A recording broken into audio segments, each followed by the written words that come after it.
ಈ ವಿಶ್ವ ಶ್ರವಣ ದಿವಸ ಪ್ರತಿ ವರ್ಷ ಮಾರ್ಚ್ 3ನೇ ತಾರೀಕು ವಿಶ್ವ ಶ್ರವಣ ದಿವಸನ ಆಚರಿಸ್ತಾ ಇದ್ದೀವಿ. ಇದು ಆಕ್ಚುಲಿ 2019ರಿಂದ ಇದು ಪ್ರಾರಂಭವಾಗಿದೆ. ಯಾಕೆ ಅಂತಂದ್ರೆ ಫ್ರಮ್ ದಿ ಬಿಗಿನಿಂಗ್, ಅಂದ್ರೆ ಯಾವಾಗ ನ್ಯೂ ಬಾರ್ನ್ ಇಂದ ನವಜಾತ ಶಿಶುಗಳಿಂದ ವಯಸ್ಸು ಆಗಿರೋರಿಗೆ ಶ್ರವಣ ದೋಷ ತುಂಬಾ ಕಾಮನ್. ಅಂದ್ರೆ ಬರ್ಡನ್ನು ಶ್ರವಣ ದೋಷ ಕಿವುಡುತನ ತುಂಬಾ ಜಾಸ್ತಿ ಆಗಿದೆ. 2018ರ ಅಂಕಿಅಂಶ ಪ್ರಕಾರ ವಿಶ್ವ ಆರೋಗ್ಯ ಸಂಸ್ಥೆ ಪ್ರಕಾರ ವಿಶ್ವದಲ್ಲಿ 46 ಕೋಟಿ ಜನಸಂಖ್ಯೆ ಕಿವುಡುತನದಿಂದ ಬೆಳೀತಾ ಇದೆ. 46 ಕೋಟಿ. ನಮ್ಮ ಭಾರತದಲ್ಲಿ ಅದು ಎಸ್ಪೆಷಲಿ ನಮ್ಮ ಕರ್ನಾಟಕದಲ್ಲಿ 1 to 6 years ಅಂದ್ರೆ ಚಿಕ್ಕ ಮಕ್ಕಳು ನ್ಯೂ ಬಾರ್ನ್ ಇಂದ 6 ವರ್ಷಕ್ಕೆ 20,839 ಮಕ್ಕಳು ಶ್ರವಣ ದೋಷದಿಂದ ನರಳುತ್ತಾ ಇದ್ದಾರೆ. ಸೊ ಅಂದಾಜಿನ ಪ್ರಕಾರ 1,000 ಮಕ್ಕಳಿಗೆ ಒಬ್ಬರಿಗೆ ಶ್ರವಣ ದೋಷ ಇದೆ. 1,000 ಮಕ್ಕಳಿಗೆ ಒಬ್ಬರಿಗೆ ಶ್ರವಣ ದೋಷ ಇದೆ.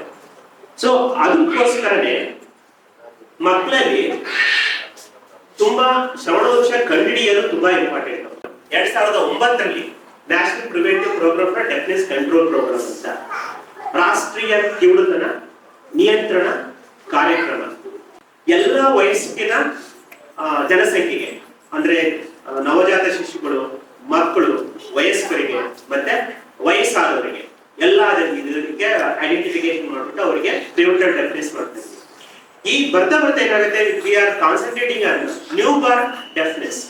ನ್ಯೂ ಬಾರ್ನ್ ಡೆಫ್ನೆಸ್ ಹುಟ್ಟಿದ ತಕ್ಷಣ ಆ ಕಿವುಡುತನ ಐಡೆಂಟಿಫೈ ಮಾಡೋದು, ಅಂದ್ರೆ ಈ ನವಜಾತ ಶಿಶುಗಳ ಐಡೆಂಟಿಫಿಕೇಶನ್, ಅದು MPPCD ನಲ್ಲಿ ಮೇನ್ ಪ್ರೋಗ್ರಾಮ್. ಈಗ ನಾವು ಹುಟ್ಟಿದ ತಕ್ಷಣ ನಮ್ಮ ಆಸ್ಪತ್ರೆಯಲ್ಲಿ ಪ್ರತಿ ನ್ಯೂ ಬಾರ್ನ್ ಸ್ಕ್ರೀನಿಂಗ್ ನಡೆಯುತ್ತೆ. ನಮ್ಮ ಓಟೋ ಅಕಸ್ಟಿಕ್ ಎಮಿಷನ್ ಆಡಿಯೋಮೆಟ್ರಿ ನಲ್ಲಿ ಕಾಕ್ಲಿಯರ್ ನರ್ವ್ ಅಂದ್ರೆ ಒಳಕಿವಿ ನರ ಎಷ್ಟು ನಾರ್ಮಲ್ ಇದೆಯಾ ಅಂತ ಇರೋ ಇಲ್ಲ ಅಂತ ಚೆಕ್ ಮಾಡ್ತೀವಿ. ಸೊ ಅಕಸ್ಮಾತ್ ಬೇರೆ ಆಡಿಯೋಮೆಟ್ರಿ ನಲ್ಲಿ ಕಂಪ್ಲೀಟ್ ಹಿಯರಿಂಗ್ ಲಾಸ್, ನರ್ವ್ ನಲ್ಲಿ ಯಾವುದೇ ತರ ಏರ್ ಲಾಸ್ ಇದೆ, ಯಾರು ಕಂಪ್ಲೀಟ್ ಹೋಗಿದೆ ಅಂತ ಅಂದ ತಕ್ಷಣ ನಾವು ಆ ಮಗುನ ಐಡೆಂಟಿಫೈ ಮಾಡಿಬಿಟ್ಟು ಆ ಮಗುಗೆ ಇಯರಿಂಗ್ ಏಡ್ ಕೊಡ್ತೀವಿ. ಎರಡೂ ಕಡೆ ಇಯರಿಂಗ್ ಏಡ್ ಕೊಟ್ಬಿಟ್ಟು ಅದು ಆಕ್ಚುಲಿ ಏನಾಗುತ್ತೆ, ನಿಮಗೆ ಎರಡೂ ಕಿವಿ ಪೂರ್ತಿಯಾಗಿ ಹಾಳಾಗಿದೆ, ಅಂದ್ರೆ ಮೋರ್ ದನ್ 85% ಡೆಸಿಬಲ್ಸ್ ಕಾಸಿದೆ. ಅಕಸ್ಮಾತ್ ಇದು ಎರಡೂ ಕಡೆ ಕೇಳಿಸ್ಲಿಲ್ಲ ಅಂದ್ರೆ ಆ ಮಿದುಳು ಅನ್ನೋದು ಒಂಥರ ರಾಗಿ ಮುದ್ದೆ ತರ ಆಗುತ್ತೆ, ಪ್ಲಾಸ್ಟಿಸಿಟಿ ಡೆವಲಪ್ ಆಗುತ್ತೆ. ಅದು ಏನು ಕೇಳಿಸಲ್ಲ, ಏನು ಮಕ್ಕಳು ಏನು ಸಂಪರ್ಕ ಇರೋದಿಲ್ಲ. ಆಗ ಏನಾಗುತ್ತೆ, ಮಕ್ಕಳು ಮೂಗ್ರಾಗ್ತಾರೆ. ಮೂಗ್ರಾಗ ಡೆಫ್ ಅಂಡ್ ಡಮ್ ಅಂದ್ರೆ ಕಂಪ್ಲೀಟ್ ಏನು ಒಂಥರ ಈ ಸಾಮಾಜಿಕವಾಗಿ ಐಸೋಲೇಟೆಡ್ ಆಗಿ. ಸೊ ಕಂಪ್ಲೀಟ್ ಅಂಗವಿಕಲತೆ ಸ್ಟಾರ್ಟ್ ಆಗುತ್ತೆ, ವಿಶೇಷ ಸ್ಟಾರ್ಟ್ ಆಗುತ್ತೆ. ಅದಾದ್ರೂ 95%. ಆ ಮಕ್ಕಳಿಗೆ ನಾವು ಐಡೆಂಟಿಫೈ ಮಾಡ್ಬಿಟ್ಟು ಇಯರಿಂಗ್ ಏಡ್ ಹಾಕಿ ನಾವು ಸ್ಪೀಚ್ ಥೆರಪಿ ಕೊಡ್ತೀವಿ. ಅಂದ್ರೆ ಸೌಂಡ್ ಮಿದುಳಿಗೆ ಹೋಗ್ಲಿ ಅಂತ. ಆ ಮಿದುಳಿಗೆ ಹೋದಾಗ ಏನಾಗುತ್ತೆ, ಸೌಂಡ್ ರೆಕಗ್ನೇಷನ್ ಆಗಿ ಮಾತಾಡಕ್ ಸ್ಟಾರ್ಟ್ ಆಗುತ್ತೆ. ನೆಕ್ಸ್ಟ್ ಅದಾದ್ಮೇಲೆ ಅಕಸ್ಮಾತ್ ಇಯರಿಂಗ್ ಏಡ್ ಕೂಡ ಅದು ಹೆಲ್ಪ್ ಆಗಲಿಲ್ಲ ಅಂದ್ರೆ ಆ ಮಕ್ಕಳು ನಾವು ಕಾಕ್ಲಿಯರ್ ಇಂಪ್ಲಾಂಟ್ ಸರ್ಜರಿ ನಾವು ಸೆಲೆಕ್ಟ್ ಮಾಡ್ತೀವಿ. ಕಾಕ್ಲಿಯರ್ ಇಂಪ್ಲಾಂಟ್ ಸರ್ಜರಿ ಅಂದ್ರೆ ಏನು? ಇಂಪ್ಲಾಂಟ್ ಅನ್ನೋದು ಎಲೆಕ್ಟ್ರಾನಿಕ್ ಡಿವೈಸ್. ಈಗ ನಮ್ಮ ಮಕ್ಕಳು ಈಗ ನಮ್ಮ ಆಸ್ಪತ್ರೆಯಲ್ಲಿ ಆಪರೇಷನ್ ಮಾಡಿದ ಮಕ್ಕಳು ಹೊರಗಡೆ ನೋಡಿರ್ಬೋದು. ಈ ಇಂಪ್ಲಾಂಟ್ ಸರ್ಜರಿ ತುಂಬಾ ವೆರಿ ಸೂಕ್ಷ್ಮ ಮತ್ತೆ ವೆರಿ ಸಂಕೀರ್ಣ ಆಪರೇಷನ್, ತುಂಬಾ ಶಸ್ತ್ರಚಿಕಿತ್ಸೆ ತುಂಬಾ ಕಠಿಣವಾದ. ಬಿಕಾಸ್ ಒಳಕಿವಿ ನರ, ಆ ಒಳಕಿವಿ ನರದ ಮೂಲಕ ಬ್ರೇನ್ ಅನ್ನೋದು ಡೈರೆಕ್ಟ್ ಕನೆಕ್ಷನ್ ಇರುತ್ತೆ. ಸೊ ಆ ನರ ಅನ್ನೋದು 1.8 ಮಿಲಿಮೀಟರ್ ಅಗಲ ಮಾತ್ರ ಇರುತ್ತೆ.